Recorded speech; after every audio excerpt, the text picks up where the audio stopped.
Hello friends, स्वागत है अहाँ सबके Santosh global studies YouTube channel पर। आई एम क्लास 10th के मैथिली जे बिहार बोर्ड मैट्रिक परीक्षा 2026 के लेल अछि, ओकर पूरा व्याख्या के पार्ट 2 रहत। एहिसँ पहले वाला वीडियो में हम पार्ट 1 के व्याख्या कऽ चुकल छी, तो जे किछु भी एहि चैप्टर में बचि गेल छल ओकर हम व्याख्या करब आइ।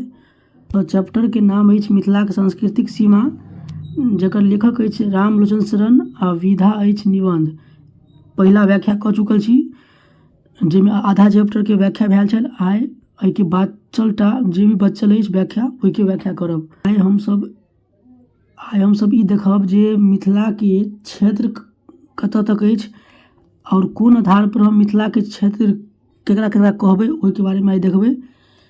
रामलोचन शरण जी के अनुसार कोन जगह के मिथिला के क्षेत्र कहबाक चाही, मिथिला के पश्चिमी सीमा कतऽ अछि, पूर्वी सीमा कतऽ अछि, ओहि सब के बारे में आइ देखब। तो देखियो लिखल छै, रामलोचन शरण मिथिलाक सांस्कृतिक आधार पंचानंग के मानलनि अछि।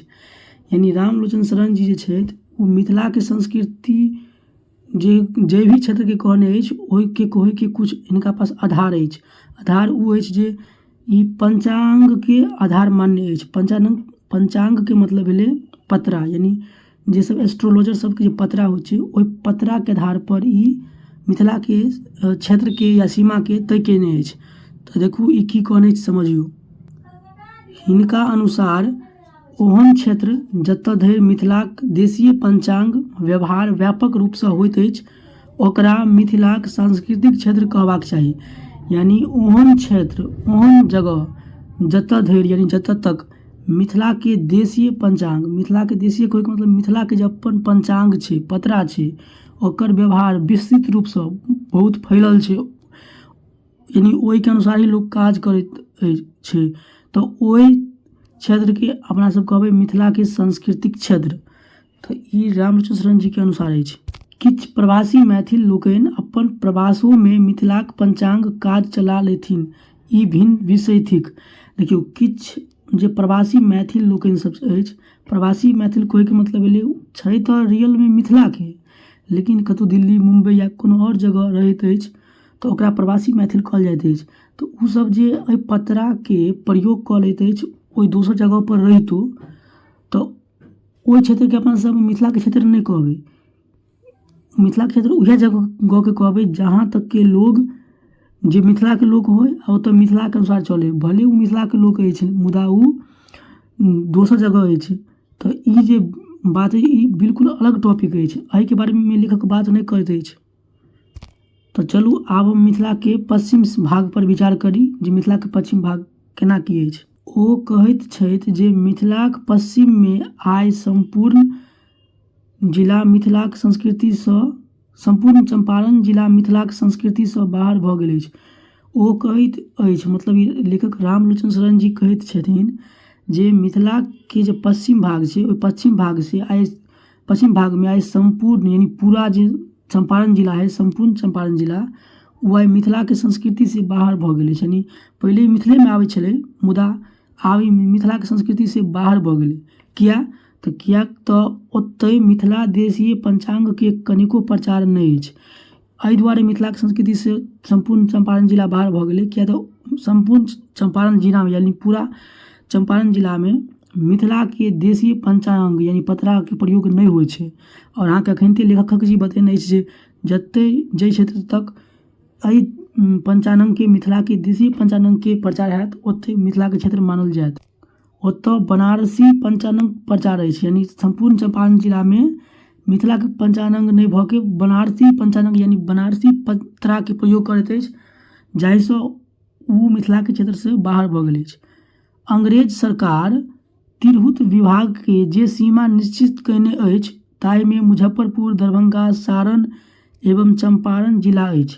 देखियो अंग्रेज सरकार जे भारत पर शासन केलखिन रहे तो उ तिरहुत विभाग के यानी तिरहुत सरकार के अंतर्गत एहि सब जिला के मिथिला क्षेत्र में घोषित केने छलै।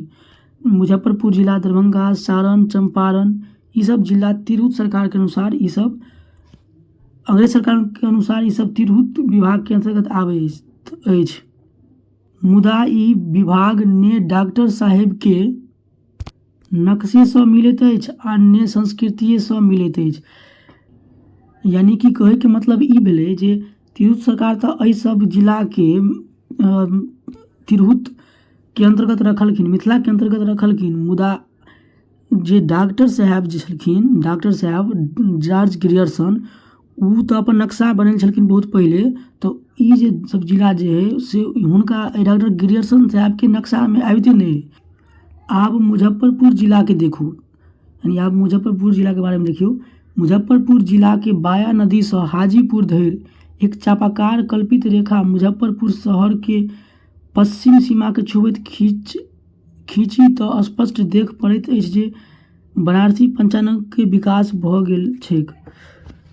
यानी कि मुजफ्फरपुर जिला में जे बाया नदी अछि, ओहि नदी से लऽ के आ हाजीपुर तक अहाँ एगो चापाकार कल्पित रेखा खींचबै। चापाकार के मतलब है जे चाप के आकार के, यानी कि आप अहाँ एना समझ सकै छियै कि यानी दूगो जगह छै, एतऽ हम एना कऽ के जे रेखा खींचबै चापाकार, लेकिन ई रेखा केहन हेतै, काल्पनिक हेतै, यानी रियल में खींचबै नहीं। मान लेबै एना कऽ के चापाकार रेखा खींचबै कतऽ से, तऽ एतऽ जे मान लियौ बाया नदी छै मुजफ्फरपुर जिला के, एतऽ हाजीपुर है, तऽ एहि दुनू के बीच एना के चापाकार जे रेखा खींचबै, काल्पनिक रेखा, यानी मान लेबै जे रेखा छै, तो हमरा पता चलते ई कि एतऽ एते दूर में, ई सब एते दूर में मिथिला के पंचांग नहीं बल्कि बनारसी पंचांग के विकास भऽ गेलै। तऽ ताहि दुआरे ई सब मिथिला के क्षेत्र से बाहर भऽ गेल अछि। आब पूब दिस आउ। पूब में कोशी सँ टपि दिनाजपुर जिला के किछु भाग धरि आ दक्षिण में देवघर से संथाल परगना के विस्तृत क्षेत्र में मिथिला के पंचांग के विकास भऽ गेल अछि। आब देखियो पूब साइड में अगर जेबै मिथिला के, तो पूब साइड में कोशी से कहीं दूर टपला के बाद जे दिनाजपुर जिला के किछु भाग तक, आ दक्षिण में जेबै तो देवघर से लऽ के संथाल परगना के विस्तृत क्षेत्र में, यानी बहुत ज़्यादा क्षेत्र में मिथिला के पंचांग के विकास भऽ गेलै। यानी एहि सब क्षेत्र में की भऽ गेलै, मिथिला के पंचांग के विकास भऽ गेलै। तऽ ई सब मिथिला के क्षेत्र के अंतर्गत आबि गेलै। जखन मिथिला के लोकनि बौद्ध संस्कृति के अवरुद्ध कऽ देलनि, तखन ई संस्कृति दोसरे बाटे बंगाल में प्रविष्ट भऽ गेल। देखियो अहाँ सबके पता है जे ई बौद्ध धर्म के लोग सब या और जैन धर्म के लोग सब मिथिला के पश्चिम भाग में की भऽ गेलै रहै, ओतऽ पर अपन केंद्र बनबऽ लगलै। तऽ ओहिसँ की भेलै, मैथिली लोग सब हुनका सबके बहिष्कार कऽ देलकै, ओकरा सबके अवरुद्ध कऽ देलखिन। यानी उ सब चाहलखिन जे हम दोसर धर्म के नहीं बसऽ देबै, अपन मिथिला के रहऽ देबै। तऽ ओहिसँ की भेलै, बौद्ध धर्म जैन धर्म की भऽ गेलै, तऽ दोसर रास्ता बाटे उ बंगाल में प्रविष्ट भऽ गेलै, बंगाल में चलि गेलै, मिथिला सँ बंगाल में चलि गेलै। आ बंगाल में किया चलि गेलै, तऽ ओकरो कारण अछि, तऽ देख लियौ। कियाक तऽ प्राचीन काल सँ बंगाली छात्रक संपर्क मिथिला सँ रहल अछि। आब देखियौ कारण ई छै कि प्राचीन समय से ही बंगाल के जे छात्र सब छला, उ सब मिथिला सँ पढ़ि रहल छला। जेनाकि नालंदा विश्वविद्यालय के बारे में भी जान रहल छियै, तऽ सिर्फ बंगाले के नहीं, विभिन्न देश विदेश के विद्यार्थी सब पढ़ै छला। तऽ ओहि प्रकारे बंगालो के विद्यार्थी मिथिला में पढ़ै छला, तऽ यानी ओकर संपर्क मिथिला से छलै, और मिथिला में मैथिली भाषा बोलल जाइ छलै। तऽ की भेलै, ताहिसँ ओम्हर मिथिला के संस्कृति बहुत आगू धरि बढ़ि गेल। आ जब यहाँ पर पढ़थिन लिखथिन, मैथिली भाषा समझथिन, तब तो वहाँ जरूर बोलथिन। फॉर एग्जाम्पल अहूँ सब मानि लियौ कतौ जेबै पढ़ै लए, आ ओतऽ जे भाषा बोलबै, तऽ उ भाषा अहाँ मानि लियौ सीख जेबै और अपना घर पर जाके भी ओकर प्रयोग करबै। तऽ की हेतै, धीरे धीरे ओहि जगह पर जे भाषा अहाँ सीख के एबै, ओ भाषा के विकास अहाँ के घर पर, अहाँ के राज्य में हैत। तऽ ओनाहिते मिथिला के भाषा बंगाल के छात्र के द्वारा बंगाल में भी एकर प्रचार प्रसार भेलै। तऽ जाहि कारण से मिथिला के मैथिली भाषा बंगाल में भी बोलल जाइत अछि। एहि प्रकारे मिथिला पश्चिम में जतेक गमा देलक, पूर्व में ओते पाबियो लेलक। यानी देखियो पश्चिम में बौद्ध धर्म आ जैन धर्म के कारण की भेलै, मिथिला में के क्षेत्र घटि गेलै। लेकिन जब बंगाल के छात्र जब मैथिली भाषा के अपना बंगाल में प्रयोग केलखिन, तो जब जते हमर पश्चिम में घटि गेल छलै बौद्ध धर्म के कारण, ओते माने पूर्व में यानी बंगाल में पाबियो लेलकै मिथिला के क्षेत्र। तऽ इएह कहल गेल अछि। ग्रियर्सन साहेब अपन नक्शा में पुरुलिया के मैथिली बंगला मिश्रित एवं चाईबासा के मैथिली ओड़िया मिश्रित देखौलनि अछि। देखियो ई जे गिरियर्सन साहब छथिन उ जब नक्शा बनेलखिन रहे बहुत पहले, तो अपना नक्शा में की केलखिन कि पुरुलिया के यानी पुरुलिया जे जगह छै जिला छै उ जिला में मैथिली भाषा के और बंगला भाषा के दुनू के लोग फेंट के बोले छले, तो जाहि कारण से पुरुलिया के भाषा के कहलखिन जे मैथिली बंगला के मिश्रित भाषा अछि पुरुलिया में। आ चाईबासा जिला के उ कहलखिन जे एतय मैथिली भाषा ओड़िया यानी कि उड़ीसा भाषा के फेंट के बोलल जाइत अछि, तो ताहि दुआरे उ चाईबासा के भाषा के उ मैथिली आ उड़िया के मिश्रित बतौलखिन। तो ईसब वस्तुनिष्ठ में पूछ जात, ध्यान रखब। आइ काल चक्रक परिवर्तन भऽ गेल अछि, यानी आइ की भेलै कि काल चक्र, काल के मतलब समय के चक्र यानी समय के परिवर्तन भऽ गेलै, समय में परिवर्तन भऽ गेलै। संसारक सब केओ अपन अपन संस्कृतिक रक्षा में लीन अछि, एहन परिस्थिति में मिथिलो के चुप रहब उचित नहीं अछि। यानी ई बात कहल गेलै जे आइ की भऽ गेलै समय के परिवर्तन भऽ गेलै, सब लोग की केलकै अपन अपन संस्कृति के रक्षा करे में, अपन संस्कृति के बचावे में व्यस्त भऽ गेलै। सब लोग चाहैत अछि जे अपन जैसे हमर संस्कृति अछि ओहि सबके हम रक्षा करू, बचा के रखू। तो एहन परिस्थिति में जे मिथिलावासी अछि हुनको चुप रहना उचित नहीं अछि, वो अपना संस्कृति के, मैथिली भाषा के, मिथिला के धरोहर के, मैथिली के पाबनि के बचा के रखथिन। ई काज केवल मिथिले के नहीं अछि, वर्तमान सरकारों सब एहि संस्कृति के रक्षा के प्रयत्न कऽ रहल अछि।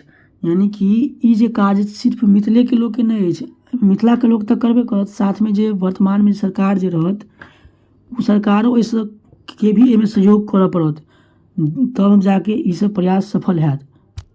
आशा अछि जे एहि कार्य में सफलता प्राप्त हैत। और लेखक कहै छथिन जे हमरा उम्मीद यऽ कि एहिमे मिथिला के लोग के साथ साथ सरकार जे एहिमे सहायता करथिन तो हमरा उम्मीद यऽ कि एक कार्य में सफलता मिलत।